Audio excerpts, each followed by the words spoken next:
It's not for the regions, Mr. Speaker, because the Atlantic premiers met yesterday, and not surprisingly, the Conservative attacks on EI were at the top of their agenda. These premiers understand how critical employment insurance is to the economy. They know Conservative EI restrictions will hurt these industries and force workers out of their communities. Mr. Speaker, lobster doesn't grow in a tank in the seafood section. The next time the Conservatives sit down to their lobster dinner, will they take even a moment to think about the workers, the employees, the employers, and the communities that they're targeting? The Honourable Minister of Human Resources. Once again, we see examples of where the NDP do not want the Canadian economy to grow. We have employers all over this country who are desperate for workers. We're having to bring in tens of thousands of temporary foreign workers because Canadian employers can't find Canadian workers to do the job. We want to help the Canadian workers who are employed with those skills find the jobs in their area.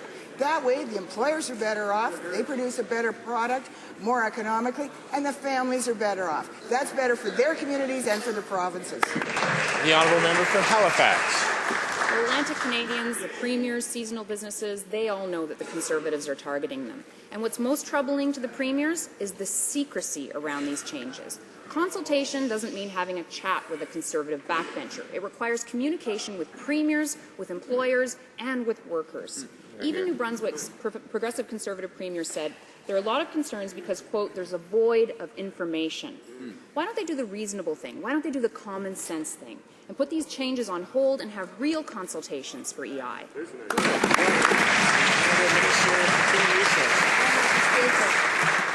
We have listened to Canadians. Canadians say they want to work. We want to help them connect with the jobs in their skill range that are available in their areas. We've also heard from employers who desperately need and want Canadian workers to produce their products, to go to a second shift.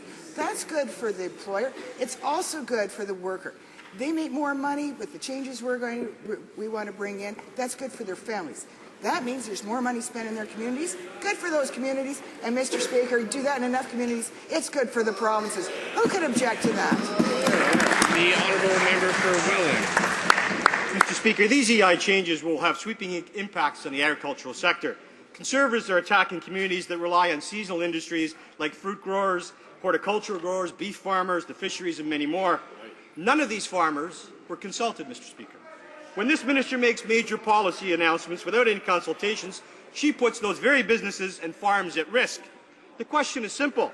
Why did he choose to ignore farmers, and why did he choose to not consult with those businesses that are greatly affected? Tradition. The Honourable Minister of Human Resources. Well, Mr. Speaker, coming from beautiful Haltom in Norfolk, as I do, much of our economy is seasonal work. In fact, over half of our economy is agriculture. So I'm very sensitive to those needs, but I also know that I have a lot of employers there who are looking for temporary foreign workers because they have challenge finding Canadians who will do those jobs.